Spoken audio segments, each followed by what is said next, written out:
Hello, theme park enthusiasts, and welcome back to Planet Coaster. In this episode, I'm adding another roller coaster to the park. So we have this side of the park here, which sort of goes down this hill, and I felt like the landscape really would be great for a coaster because instead of having to try to shape the landscape to make it work, we can just have pylons that go to the different levels and use the height changes to our advantage. So, I went with this coaster, and I wanted to go with it because of the fact that I can do a lot of inversions, something that I really don't have going on in the park. So the entire point of this coaster is gonna be about making a lot of twists and turns, particularly loops. So, going ahead and shaping the track here some, just to get a nice big drop to start with. I went with the wheels for the lift hill here, just because it's a little bit different, something that I haven't done with other coasters in the park. Could have used a chain lift, but with this I'm able to go ahead and turn the lift hill itself, which I think adds to the thrill a little bit, and it just gives that unique view to it. So then, as I said, I wanted to take advantage of the landscape here, so we're going right off the side of the cliff down into this area. That way we can actually get more of a drop than we actually have a hill for. So then wanted to see how it's working, see how my speed is, everything of that nature. With this coaster, I am making it very intense. The speed of the lift hill is going to be on the higher side, and it is going to be one that really whips through the coaster overall. So it is more for that thrill seeker audience, but we have been putting in a lot of things that aren't for thrill seekers. So I figured, this is the kind of thing a park would put in at a point in time because of the fact that they wanted to have that draw for those people who are more on the thrill seeking side and who are wanting something unique and different. Be the kind of thing that they could advertise on a television show or something like that, or on commercials and such, and then really, try to draw in people to come to the park with this new coaster that they opened. So this, I'm guessing, would have been probably, I'd say, early 90s, but I could be wrong on that. But that's about the time period I would guess that something like this would come out. I am thinking of having at least one more coaster in the park, but we will get to that in the future episodes. Really, I've sort of got in mind what I want for the remainder of the park, and so probably I'm gonna have 3, maybe 4 more major rides for the park, and then some flat rides to sort of fill in space, things of that nature, before we start really doing the theming or the vegetation around to sort of fill out the park. So again here, really dropping down that hill, really using the actual terrain to my advantage, so that way I can make it more exciting. I did want this to go through the loop-de-loop here. I've been on one coaster that did this before, and I think it's really exciting when that happens, where you go through the loop. It would be neat to be able to get trains timed up, so that way one would be going around the loop while the other one's coming through, but I'm just not sure I'm going to actually time that out on the ride. I'm thinking probably just having 2 trains running on the course at any given time, but we'll have to see in the end what I end up doing. Things like setting them on the trains and stuff, I'll probably do towards the end of the series when I've got the park pretty much ready to open. At the end of this episode, though, we will go ahead and ride this train, so you will get to see an on-ride perspective of how it looks. At the end of the series, the last episode, I will go ahead and take you on all of the major rides in the park with guests in the park, so that way you really get the sound of the rides, the sounds of the guests as they scream and enjoy the rides and such, and just have the overall feel of what I was going for here in the park. So, as you can see, I did want this to sort of twist and turn around itself. I wanted it to cross over and to have plenty, as I said, of loops to it. Now, this area I was sort of having a little bit of a struggle with because of the fact that I needed enough speed to get through here, but at the same time, I also needed to have enough speed taken away from it, so that way when I'm coming to the end of the ride here, I don't have it just crash into the brake station. and that was something that was going to be a little bit of a challenge, I felt. I was debating putting in a large element to it, and just nothing really was feeling right with it. Thought about doing some little twists. As I said, I was toying with a lot of different options to it, and in the end, once again, considering the time period that the coaster is supposed to be from, I end up going with some more loops because I feel like that would have been the safe bet that they probably would have gone with in that case. They wouldn't go with something too extreme, especially at the time period where G-forces and such were a bit more of a concern because of the roughness of the ride. I also do love these old-fashioned looking loops because of the way that the structure is with them. It's just so stout overall, I would say, is the best way of putting it. Really reinforced loops. You can tell that they were very concerned about the forces that were going to be impacting the ride at the time. And so then basically I go ahead and just carve out that land at the end there so that way it can go ahead and finish that. Here we are just testing it a bit to make sure that everything goes correctly and to also see the G-forces. Obviously we had some issues, particularly right in there, so I had to start playing around with this to figure out how to make this turn work without it being as extreme as it was. Then we can see here we do have a lot of G-forces in the loops, so those are easy enough to take care of. All I had to do for them was make them bigger. So this is the way I personally like to do a coaster. I know it's not the best, and I know I'm in no way the best coaster creator. Personally, my favorite coaster I've done is the one in front of this one there in the Monster. I really like the way that wooden coaster looks. I think it's got a great view to it overall. But for most coasters, what I end up doing here is I sort of have an overall idea in mind of how I want it to look, and then I'll create that, run the tests on it to see what the G-forces are and such, and then go ahead and edit it in order to make it either more thrilling if need be, or to smooth it out if need be.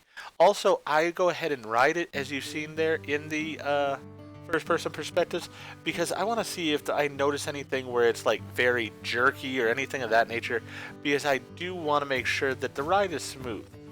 Personally, whenever I'm on a coaster, I love coasters that whip me around and such, but there's a difference between being whipped around and jerked around in my mind. And for me, when a coaster is jerking you around, it makes you have pain in the neck, it makes your back sore, all these kind of things. And it sort of lessens the enjoyment of the ride. That's not what I'm going for at all with a coaster. I want it to be nice and smooth, where you do feel thrown into things, but at the end of it, you want to go on it again because it's nice and comfortable riding it. So, as I said, that was one thing I was looking at here. Was testing what amount of trains I could have on the track and such. And of course, you have to have the train start from a block station, so they have to be able to get through the entirety of the coaster with just the momentum from that block station and such. I had tried 3 trains there, but with the block station that I had there, it didn't allow it to have enough force toward the bottom to be able to go through the rest of the track. And to me, it just wasn't worth really changing that. It wasn't a huge deal overall. So as you can see, a lot of trial and error here to go ahead and get it smooth the way I want. Don't worry about trying to slow down the video footage here to see this though. As I said, I will have a normal speed run of the end part here so you can enjoy it. Don't worry. As I said, really here, I'm just sort of tweaking these as best I can to make them work. Not too much wanting to really make any changes to the layout of the coaster. I feel like it's got enough inversions as it is. It's just a matter of making sure the speed's right and trying to get the smoothness of it where I want it. On the other hand, I did feel like this particular area here got to just be a bit boring almost. So I was like, why not try adding in another loop? Let's see how it does as far as speed, as far as excitement, and the smoothness of the ride. And as you notice there, I didn't have enough speed to actually get through because of it. So I sped up the lift hill a little bit, and we'll see if that was enough to make the difference that I needed. Turned out that it worked perfectly, and you know, having that extra inversion in it I will never turn down an inversion. I really enjoy them, as I said. So figured, why not give that to the guests? Let them enjoy an extra inversion as well. So then here, wanted to do somewhat of a simple building, but at the same time something that would be attractive enough. As I said, I'm thinking this coaster was probably put in the early 90s, so at this point in time they weren't so much concerned about theming as they were about showing off the big thrilling coaster. They're going to be looking at trying to compete with the likes of places like Cedar Point and Six Flags for, having the newest, biggest, scariest coaster. Realistically, they aren't competing, but that's going to be the mentality that they might have in their heads. And you got to remember that behind the scenes, the actual motivation is from the evil creature that sort of controls this park, and it's basically to get people to want to come into the park. So with that in mind, he's going to care about having a place that's showy enough so that people want to come here, so that way he has this continuous supply of food for himself. So here I'm sort of looking at different types of structures. Again, I'm thinking, I want to do something slightly different, but I want it to fit into the park. I recognized I had to possibly change up where the walls were going to fit in and such, if I wanted to move the ramps. So, as I said, just trying different things here, seeing what I could get that would work, how I wanted it. I did like the idea of going with bricks, so that way it still had that same look to it that I felt fit with the park. Here I'm just going ahead and changing the coloring of the pieces. I was able to use those sort of half doorway ones there because of the fact that I was using the half windows with it. So I sort of like the look of it. Then at that point, for some reason, I was really struggling with the controls. I don't know if the game is actually having issues because of all the stuff I've added to the park, or if that was something else entirely. So, not exactly sure what was going on there. Afterwards, it seemed like the control issue went away, so really unsure overall.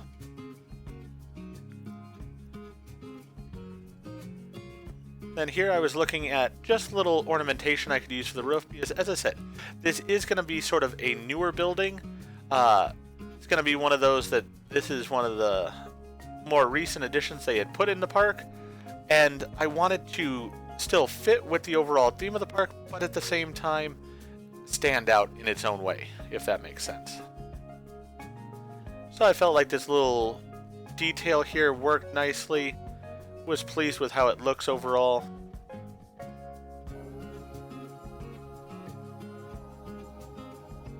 The only trick with it was sort of getting it to line up how I wanted, which was a bit of a challenge here, but it wasn't the end of the world.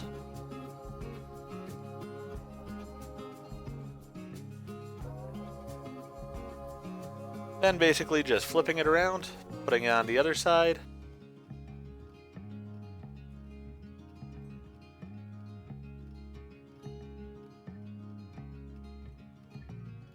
And doing the same on this side.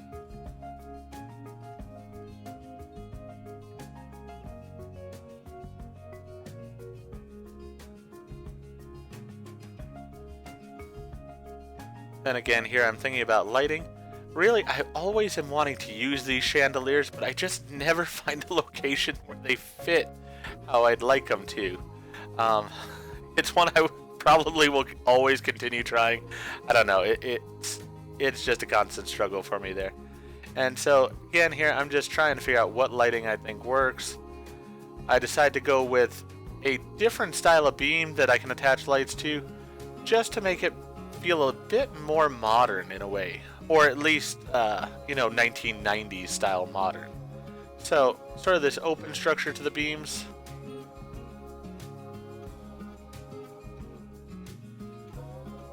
And then again with the lighting here, something that I think would feel somewhat modern, but at the same time be old-fashioned modern. Do keep in mind, I am not a designer, so I am not, if the wording I'm saying is just hurting your brain or just making you want to scream through your television at me. I do apologize. But that's the best way I can put what I was thinking at the time. It may be incredibly wrong when it comes to actual design, but as I said, it was what was coming to my mind as I was doing it. So we've got this lighting through here. Now again, I am going to have to check to see if the lighting is enough, because that's always one of those concerns. There we go. It does seem like it's a decent amount of lighting. As I said, it's one of those that's always sort of tricky, because realistically the lighting should be plenty, but then when you actually turn it on, for some reason in Planet Coaster, sometimes the lighting isn't what you made it out to be. So always have to play around and verify that it is what you wanted in the end. Now here, I think we'll start probably working on the sign for the place. I think that was the next thing I worked on here. Yep. And I already sort of knew with this one what I wanted to call it, so it's just a matter of getting the letters here. I loved how the neon had looked on the garden tours, and so I felt like what I wanted to do is use it again here on the side of the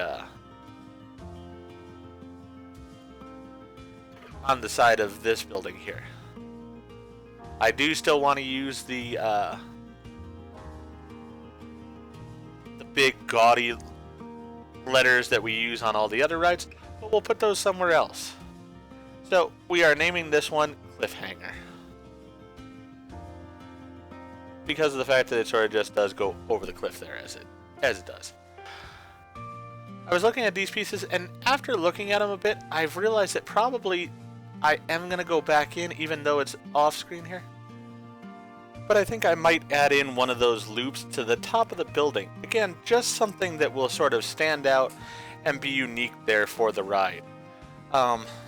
Actually, now that I think of it some, I very well also may go ahead and use this sign on the top of the building on that loop if I end up putting it in. Something I'm going to have to think about. It's a few little design changes, not the end of the world by any means, but as I say, it's one of those that it's like, I think that the loop on top of the building will add a little bit of design to the building, which will be a good thing for the place overall, and just sort of highlight the fact that this coaster is very much focused on loops. And then, as I said, I mean, while I like the neon sign, really this sign being on that loop on top of the building might not be the end of the world either. So that is something that we'll have to consider when I go and make those changes. As I said, that's something I probably won't make it into a video at all, but it'll just be something that you'll be able to notice whenever we're looking at the park in the future. So here, I felt like this turn that was so close to the path here was the perfect place to go ahead and put a one of the traditional signs that we have. So I wanted to do that here. I already sort of have in mind what's going to be going to the left of this coaster. So that will be coming in a future episode. It will be one of those big rides, most likely, that I was talking about. But for now, that space is just going to be empty. This, as I said, we're sort of filling up the park a little bit at a time, and I really am pleased with the way that the park seems to be coming to life here. Now, this is just really sort of a very rough setup here. Just something to hold this sign in place so that it looks proper. It would be the kind of thing that really the park, especially at that time period, might have done. They spent all this money on the ride. They're not going to spend an enormous amount of money on a sign for it as well. So they would take a little bit of the extra tubing that sort of matched the ride and hang the sign right off the end of the ride, which I think works because, as I said, then you sort of do get that that feel of they care, but they aren't one of the big league parks. They're still a small park overall, so they care within a budget, I guess is the best way of putting it. But with that in mind, we're pretty much coming to the end of the episode, and you're going to get to enjoy the ride on the coaster. So, if you liked what I did in this episode, please go ahead and click that like button. If you've not already, please subscribe to the channel, click the bell icon, so they're aware when I produce new videos in the future. Thank you, and hope to see you all again for more Planet Coaster and Appleford Amusement Park.